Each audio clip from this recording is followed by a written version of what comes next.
So Vinny Kumar, the co-founder of Cherry Picked Residential, joins us today. With over a decade of local experience, Vinny and his brother AJ have set up Cherry Picked Residential, which offers a bespoke and highly personalised approach to the estate agency industry. Vinny, welcome to the podcast. How are you today? Yeah, really well. Thank you for having us. No problem at all. Pleasure. Really pleased you could take the time out of your busy day to join us to talk about your business journey. It'd be great if you could just kick us off with, what it is that you guys at Cherry Pick do and what it is that you do differently from other estate agencies, if you could.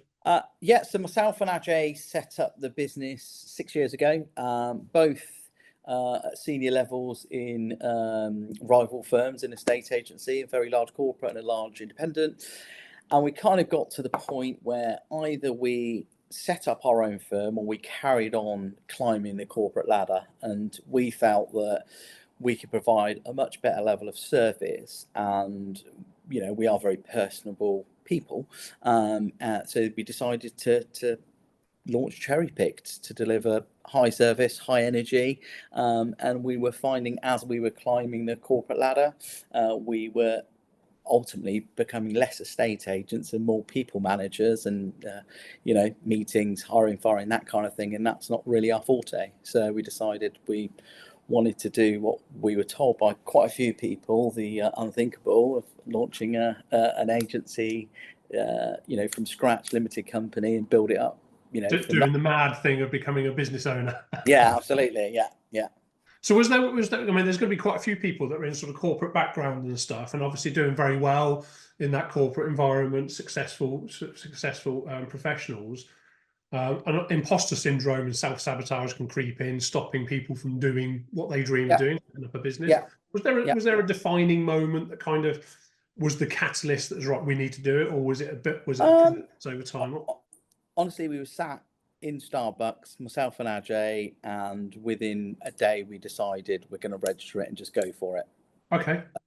We were both at similar levels of either going into regional roles or and continuing that.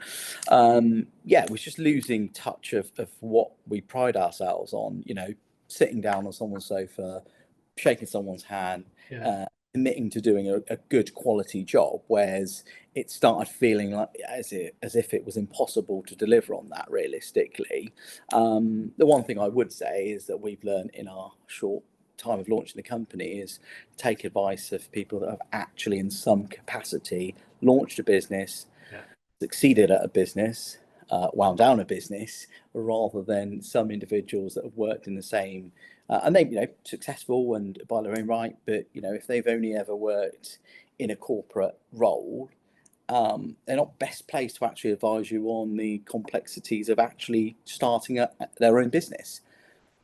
We'll maybe touch on that, because you're right. So running a business is different to being employed. Completely different skill set. Yeah, absolutely. So that'd be useful to touch on that. I want to go back to on this this thought process, because I think there's a lot of potential business owners in a corporate environment that kind of need that push to sort of say, just do it. So you guys sat down in Starbucks and you said, right, let's do it. And within a short space of time, you were off and running. Any regrets? Any words of wisdom to people that are sitting on that fence thinking, shall I, shan't I? Wish we'd done it sooner. In all honesty, we'd done it sooner. I think it can't solely just be about you want to earn a bigger income, etc., because you still can do incredibly well in a corporate environment. For me, it's not just a black and white scenario, but if you want to sincerely make a difference and you want something that you can call your own and you get something more than just financial gain. So for us, we were absolutely driven by the fact that it felt like such a big challenge, start going from national brands to starting something from scratch felt like such a big challenge, and that's what just drove us to the point we're not going to fail at this. It's going to be successful, and anyone that knows us like yourself knows we're fairly passionate people and quite driven. So therefore, once we decided we were doing it, there was no looking back, and ultimately put everything into it and continue to do so. So my only advice would be is that if you want to set up your own firm, any business, it can't be half-hearted. It has to be all in, and there's always that balance. But you see it quite a lot, don't you, where someone is almost in that first 3 months sort of celebrating their freedom, so to speak, Yeah. but it's short-lived. Yeah. And then a new When the business. realities of running a business catch up with you, Yeah, it's yeah, a really good point actually, because there's a lot of people that go into business for well, there are different reasons, but normally it's some form of freedom, whether it's a yeah, financial freedom, whether it's freedom to make their own decisions, whether yeah, it's time freedom or whatever.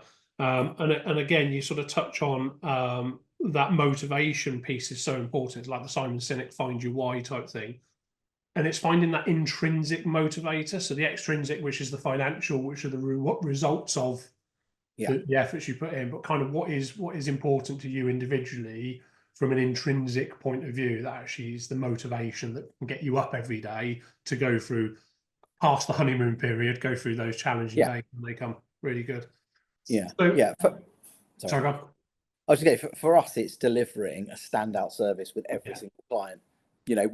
We're more interested if somebody didn't feel that we outperformed every property consultancy they've dealt with, and yeah, they felt their interest was sincerely protected. So when we meet every week or we're having conversations with the team, is that sincerely and wholeheartedly in the interest of the client.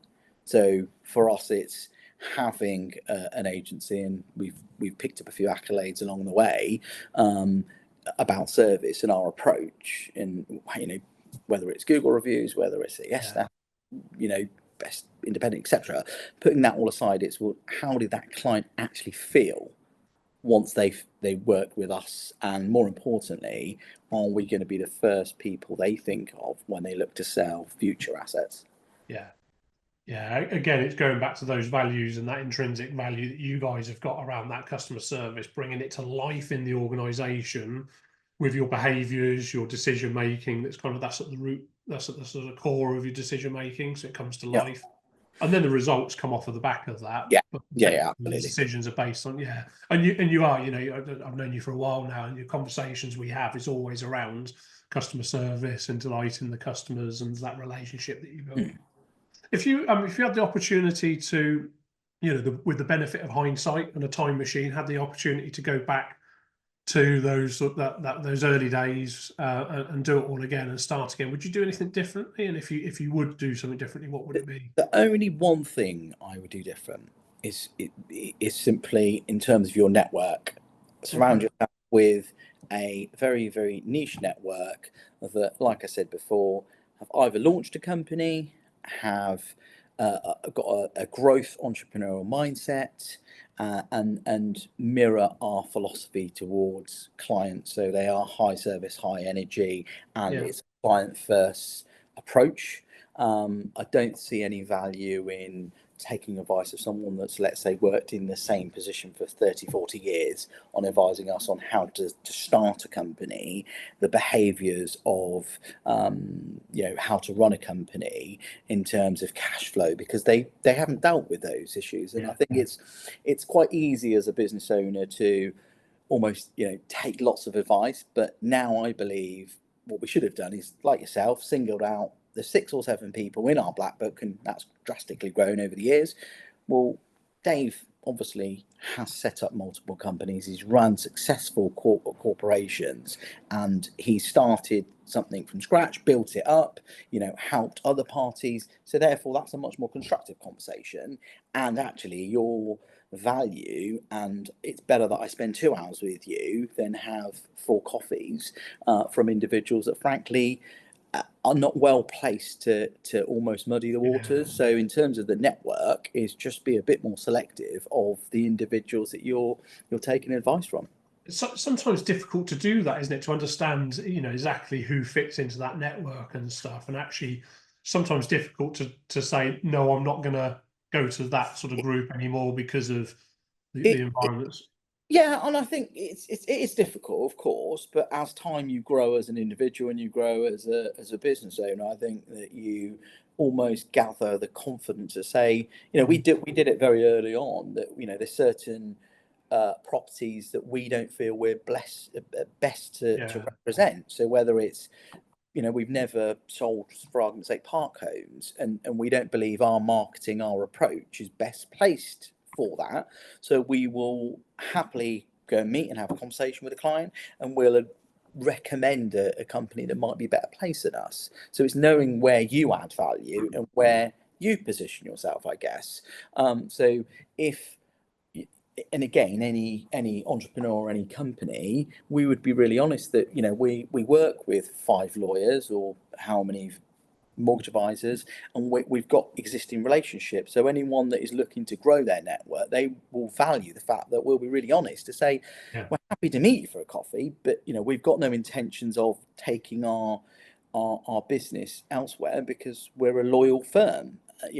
Providing our introducers service our clients and echo how we treat our clients, then there's no reason for us to almost be shopping for new partners.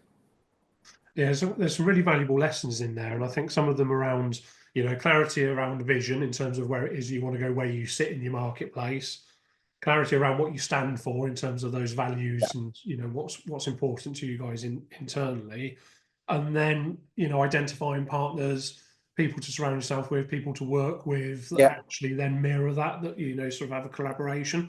But by having all that clarity, it allows you to say no to the stuff that's kind of not going to help you get there and don't have a right fit.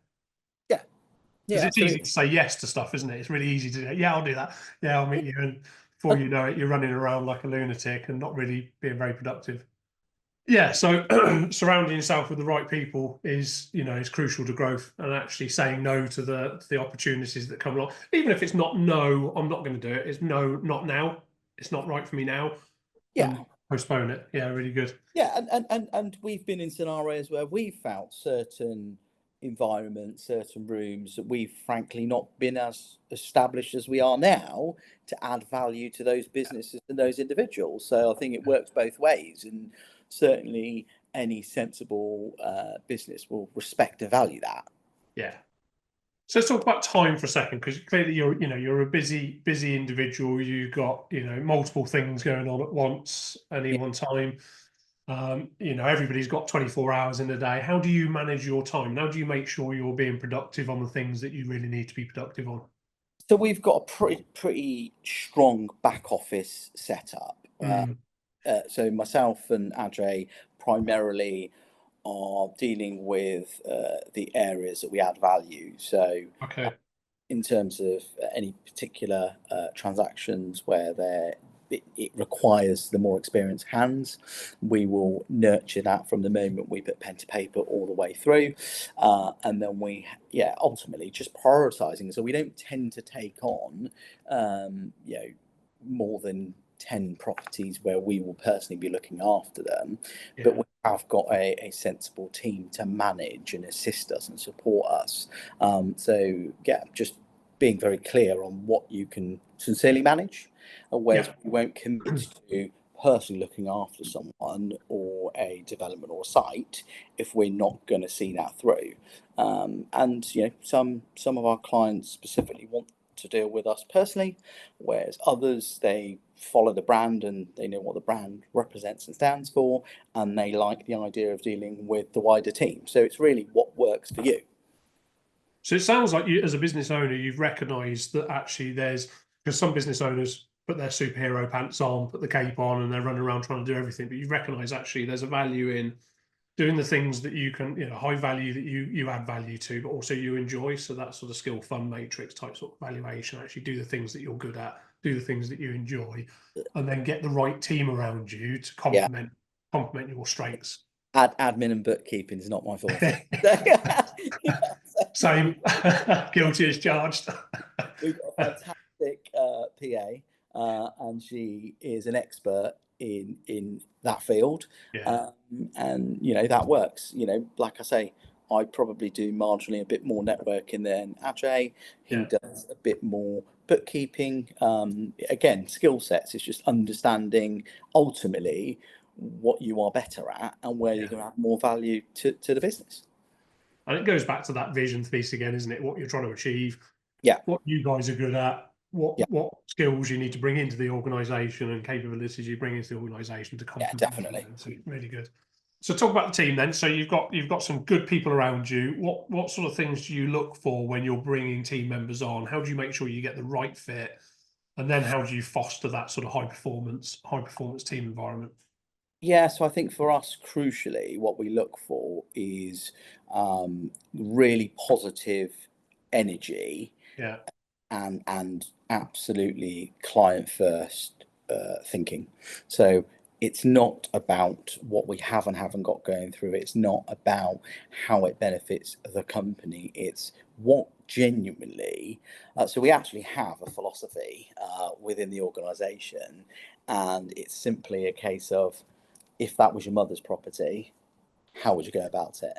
Yeah, I like it. And our dear mum's very precious to us. So if at any point when we're sat in our weekly meeting and our one-to-ones, we just refer back to that.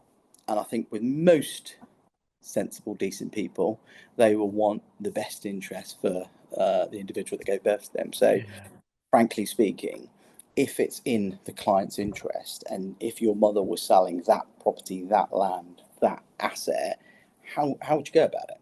You know, um, Such a nice way to get the brain thinking differently, isn't it? And making and sure I you're being congruent. So Yeah, exactly. And I think equally, and I think that's part of the reason that our company's been embraced so well over yeah, the time we've been around, is because I like to think it's quite clear that we're not just trying, we're not transactional business. We yeah. want to, like yourself, we want to work with you for the next 30 Relationship minutes. based. Yeah, Yeah, yeah, absolutely. It's yeah. absolutely relationship based. And we will give advice that it's the wrong time to sell, or we've had a few clients where emotionally they've just been absolutely at the extreme, and we've recommended that they just stop the transaction, regroup in 6 months, and we sit down and have another conversation. Because where's the value? You're going to Yeah. remember I was, in a bad place, and actually, it didn't seem like my legitimate interests were considered. It was, we're at the end of a transaction. So yeah, we just use that philosophy. It's I think the message there, the key takeaway there is it doesn't have to be overly complicated. That simple sort of thought process, that simple phrase changes the way you think about yeah, things. And actually everything yeah, hangs off of that. It's really good. yeah. Really good. So future, what does the future hold for you guys? You've got ambition, you've had growth, you're clearly doing a lot right and very, very successful. Where's Cherry Pick going and where are you guys going? What's the future? So I think we'll grow further into Oxford. We will have some key players join the team that basically share our values to agency, to the way we work, and absolutely, if they don't share that, if they come into the organisation and it seems a bit alien, then we've just ultimately worked on the basis that either you genuinely see the value in what we do rather than interviewing well or coming recommended. So Yeah. you've almost got to feel at home straight away. Which I guess the truth is, with two brothers that I like to think we're fairly outspoken and fairly big characters. We've had individuals come in and straight away they've slotted in immediately. So it's just echoing what Cherry Pick stands for, and the client's always coming first. And if there's any, we're not interested in someone being a superstar salesman, but ultimately they could be a superstar salesman in a very successful company, and as that company changes direction, they are not going to add value to our client. So Yeah. I think, I like to think there's an expectation when we get invited out or someone deals with us, and anybody trusting us with their loved one's assets, that they don't need to keep checking in on us. And it's so important because it's such a stressful time, isn't it? Buying, selling houses is kind of such a stressful and emotional process for a lot of reasons. Yeah, and I think the emotional factor, I think certainly our team is where we add a lot of value, Yeah. because, as you can confirm, trusting an estate agent with your mother's property is you want them to be looked after, you want them to be Yeah. protected, and ultimately the person you appoint is so important. not just the difference of what they actually physically sell the property for, but in terms of that transaction, whether they sell chain free or not, whether they're given the time to consider their onward moves, whether they helped, your loved one negotiate a better price. So, it can be a lose-lose, or ultimately, they feel, one, looked after. Secondly, it's not so stressful because they've been given ample time to make the right decision for them. And you know what? Quite often it's down to proactive communication and reassurance that things are going the way they expected. And when there's a challenge come up, then they're being dealt with. They're, you Yeah, guys are dealing with it. You're aware of it, and all that sort of stuff. It's the yeah. simple things that matter the most. Really And good. it is just, it is like you say, it is Yeah. not, it's not complicated realistically at all. It's a fairly simple industry. I think, the bad communication is what causes the stress and the headache. And, frankly, if you see a red bus coming, if we pick up a message or an email that a chain has fallen apart, we deliver that message to you immediately. And what are we going to do to fix that? Are we going back to the market? Are we going to give a grace period to the current? It's all fairly basic as far as I'm concerned.